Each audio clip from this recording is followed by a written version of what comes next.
Ja'a rajulun ila Nabi sallallahu alaihi wasallam faqal, ada seorang lelaki datang pada Nabi, dia berkata, "Ya Rasulullah, inni uhibbuka." Aku mencintaimu. Faqal, dijawab oleh Kanjeng Nabi, "Ista'idda lil faqri jilbaban." Siap-siaplah memakai baju kefakiran. Kalau yang kau mencintaiku, bersiap-siaplah berbaju kefakiran. Artinya bersiap-siaplah untuk menghadapi kehidupan yang jilbab. Jilbab tuh ya tidak untuk kalau di sini jilbab perempuan ya. Ya baju lah jilbab. Waja'a rajulun akhar, ada lelaki lain datang kepada Nabi sallallahu alaihi wasallam. Faqal, dia mengatakan, "Inni uhibbullah." Aku mencintai Allah azza wa jalla. Faqal, dijawab oleh Kanjeng Nabi, "Ittakhid lil bala jilbaban." Siap-siaplah memakai baju bala, baju belai. Siap-siap menghadapi ujian. Jadi bersiap-siaplah menghadapi ujian. Jadi ittahid, ambillah lil bala musibah jilbaban sebagai baju. Jadi seperti kita ingin memakai bajunya baju belai gitu. Artinya harus sudah siap menghadapi segala macam musibah. Di situ akan diuji. Dalam keadaan kau menghadapi musibah, masihkah engkau mencintai Allah? Baru terjawab. Tetapi ini saya tambahkan di luar ini. Ini kita lihat dari realita di lapangan. Ada sedikit beda kesiapan orang itu. Ada orang lebih siap dalam keadaan miskin, ada yang lebih siap dalam keadaan kaya. Ketika dia miskin, dia baik-baik aja kok, ya, menjadi hamba yang baik. Ketika kaya, berubah. Ya. Ada lagi ketika kaya dia baik-baik aja. Ketika miskin, menghalalkan segala macam cara. Jadi ada yang siap miskin, ada yang siap kaya. Ada yang tidak siap dua-duanya. Melarat yang nyolong baik, sugih yang lacur baik. Jadi memang kalau bagusnya kamu miskin, jadilah orang miskin. Saya doakan. Kalau kamu siapnya orang kaya, saya doakan kamu yang kaya. Jadi mana yang terbaik ya Allah, mana yang terbaik menurutmu? Kalau aku baiknya orang miskin, ya miskinkanlah aku. Kalau baiknya aku orang kaya, kayakanlah aku. Itu aja. Ya artinya kedua-duanya, tetapi kita tetap kedua-duanya siap. Dijadikan orang miskin siap, jadi orang kaya siap. Kalau jadi orang miskin, ya kita siap bersabar. Kalau dikasih kekayaan, kita siap bersyukur. Itu aja kok.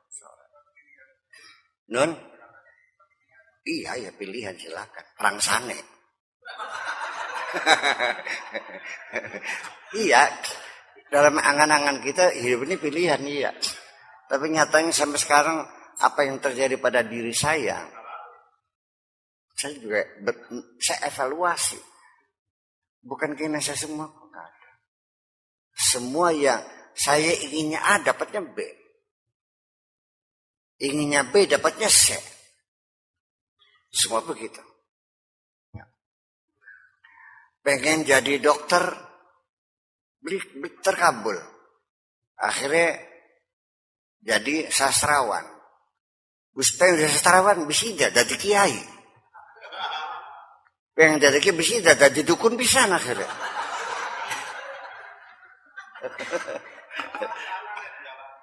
Ya itulah. Ya itulah gitu saya. Ya saya inginnya inginnya pengen jadi mubalik, tetapi tidak usah menerima amplop. Tetapi kalau orang ngundang saya, mauludan, nanti saya tanya, berapa biayanya, saya bayar semua. Pengen mah, pengen mokonan. Mung bae beli sugi-sugi. Saya yakin kalau saya datang tidak menerima amplop, malah saya ngasih biayanya, pasti mereka akan tekun mendengarkan apa yang saya katakan. Saya enggak. Iya, sekarang kan masih ada penyangkalan-penyangkalan. Masih menyangkal kok. Iya. Iya kan begitu. Ya, karena mereka juga akan mengatakan, ya ujung-ujungnya mah duit. Iya kan. Karena kan diberlakukan sama. Sekalipun saya tidak pernah pasang tarif, nggak pernah minta dijemput, nggak pernah kok. Saya datang sendiri, saya juga tahu kadar PHB uangnya dapat patungan kok. Iya, nggak pasang tarif, pokoknya salaman seadanya udah saya kantongin berapa. Saket tewu, 1.000 ya sudah alhamdulillah. Nggak pernah apa-apa kok. Jadi untuk berdakwah itu mau welut kok kan gitu. Tapi tetap aja kesanmu ya ujung-ujungnya duit. Kalau Minnesota nggak ada duit deh. Ya kan gitu. Itu. Ya karena dosa siapa? Dosa orang-orang lain yang pasang tarif kan. Akhirnya banyak dai-dai yang ikhlas, yang mukhlis itu kan akhirnya kena imbasnya juga. Itulah kehidupan kan gitu. Don? Ya kita nggak usah mengabaikan. Emangnya gue, iya kan? Ya artinya orang berdakwah itu siap dicaci, siap dimaki. Ya, siap dihinakan. Enggak ada urusan kok. Yang penting kebenaran nyampai itu aja kok. Kalau kamu masih kecewa, jangan-jangan itu nafsumu. Bukan karena panggilan Allah, bukan. Kalau kamu pernah kecewa karena berbuat baik, ternyata itu bukan untuk Allah, untuk dirimu sendiri kok. Nulung uang ketun. Aduh, kalau tahu nggak bakal gue tolong tuh orang tuh. Orang ajar banget tuh. Muncullah peribahasa penyesalan. Kacang lupa kulitnya. Air susu dibalas dengan air tuba. Apalagi. Dipaya ating rogo. Ampela. Kayak nulung kiri kecempet. Non? Ya itulah kan. Itu kan peribahasa yang sebagai simbol kekecewaan. Iya. Jangan pernah ada kecewa. Ya udah aja. Tolong aja. Sekalipun dulu menjadi musuhmu, susah tolong aja, nggak ada urusan. Agamanya apa? Nggak usah nanya agamanya apa. Disuruh siapa kamu benci agama lain? Iya kan? Masa ada orang tenggelam, tolong, kamu nanya agamanya apa gitu. Agama saya ya, biar deh, sebodoh. Nah. Kalau muslim ketolong loh, masa begitu? Mahabbatullah wa rasulihi makrunani bil faqr wal bala. Ya, cinta Allah dan Rasul itu selalu berhubungan dengan kefakiran dan ujian-ujian. Tidak bisa dipisahkan. Maksudnya siap menghadapi segala satu. Jadi orang cinta itu ujung-ujungnya adalah orang yang siap berkorban. Betul nggak? Iya. Kalau tidak, namanya baru mencintai dirinya sendiri. Ya. Siap berkorban untuk yang kamu cintai. Walihadza qala ba'du salihin. Untuk itulah maka sebagian orang saleh mengatakan wa kullul bala bil wala kaila yaddai. Iya. Wakilul bala bil wala. Wakilul bala bil wala. Jadi artinya dengan diberinya ujian itu adalah untuk menguji kesetiaan. Kaila yaddai, supaya jangan ngaku-ngaku. Diuji dong.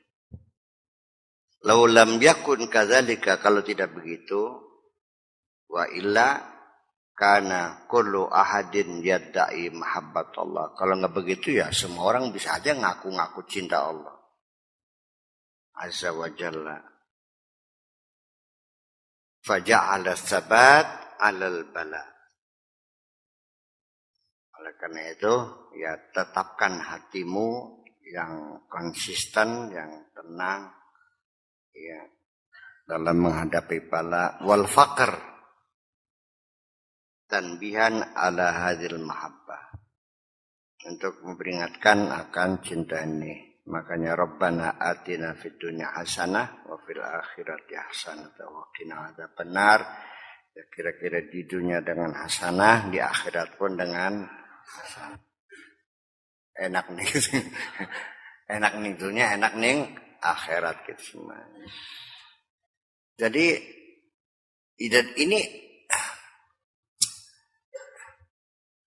ini peringatan semacam ini adalah peringatan yang sesungguhnya Allah sudah mengatakan mungkin lebih jelas dari ini.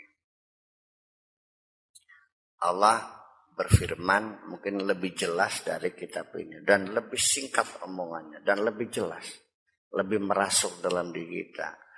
Afahasiban nasu an yutraku an yaqulu amanna wa hum la yuftanun.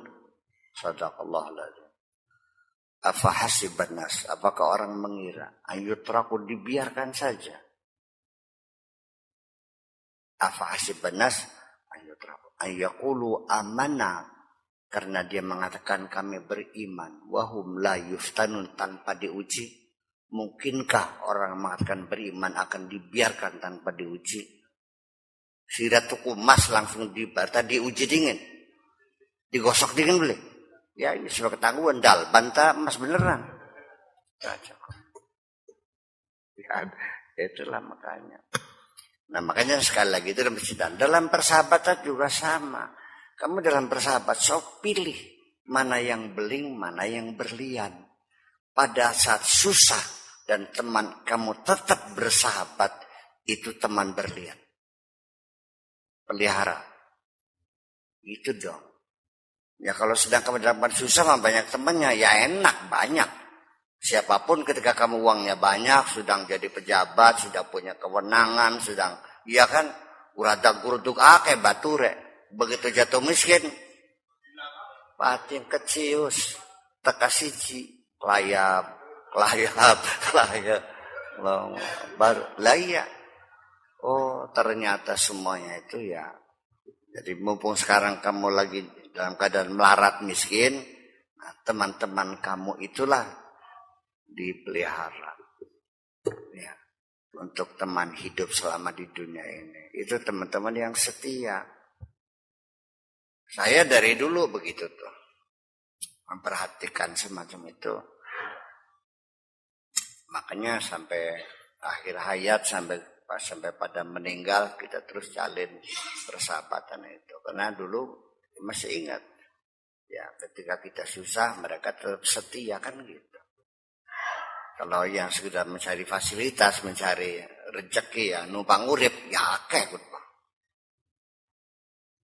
Nih Kang Sarip, kalau sudah punya baby band, punya Mercedes, punya apa lagi, punya Jaguar, punya, oh temannya banyak. Krangkling, semuanya hormat menyapa, iya. Lagi seneng mah banyak temannya. Tapi dalam susah nggak banyak kok. Yang tersisa, yang setia saja. Jadi Allah kan bertanya, afa hasibanas, apakah orang mengira? Jadi prangsane, gitu kan bahasa Jawanya. Prangsane, oh ngaku berimanku, garap mau dibiarkan saja. Apa dikiranya? Ini bukan bertanya, ya kan? Tapi menyoal kita, apa dikiranya? Kamu mengatakan beriman itu dibiarkan begitu saja tanpa diuji, ya pasti diuji dong. Supaya tahu asli atau tidak kan begitu. Diuji. Ya orang aku pinter, diuji aja dulu benar pinter enggak. Ya di tes ini sampai terakhir psikotes ya. Itu. Nah, ini sebetulnya bisa diperlakukan untuk mencari jodoh juga sebetulnya bagus kalau ini. Tapi kadang-kadang masalah jodoh kadang-kadang itu hilang sih. Ya, yang penting demen. Udah nggak ada urusan. Yang penting cantik kan. Bagian mau ya bareng ngadeg ke. Mau ya bareng ngadeg. Cewoke sikil be disiram piur-piur sikil bae. Ini bukan katanya saya tahu sendiri. Jadi pakai kain pakai kain tapi tuh ya kain tapi. Rupanya di kakinya tuh basah. Muncul lagi kencing. Terus disiram aja kakinya piur-piur. Enak teman. Gak ada banyak. Iya. Ya kalau gitu gimana? Ya kadang-kadang mata hati tertutup. Nggak nanya anaknya siapa, nggak pernah sekolah di mana, nggak tahu sholat atau tidak, bisa baca Quran. Enggak kan? Kretek-kretek kan? Nah, itu. Terjebak anaknya. Keburu jatuh cinta. Yes. Makanya jadi dalam pernikahan juga perlu rasionalisasi. Dan ini yang jarang diperhatikan oleh orang. Dalam perkawinan itu dikiranya tidak diperlukan rasionalisasi. Padahal ayat sakinah mawaddah warahmah ditutup dengan kata kalimat inna fi dzalika la ayatil liqaumi yatafakkar. Sebetulnya. Ya enggak? Ya kalau tafakur kan ada rasionalisasi. Pikirkan. Pendidikannya, keturunannya, pekerjaannya, moralnya dan sebagainya. Iya kan begitu. Al-Majlisus Tsani. Ini majelis pertama sudah selesai pengajian. Ini kitab ini sama seperti pengajian kita malam Senin begitu kan ada yang nulis gitu. Insyaallah nanti kita juga nanti ada yang nulis lah gitu. Wa qala radhiyallahu anhu bil madrasah Khamisah Syawal. Ya, disampaikan majelis ini pada tanggal 5 bulan Syawal sanata khamsin wa arba'ina wa khamsimi'atin.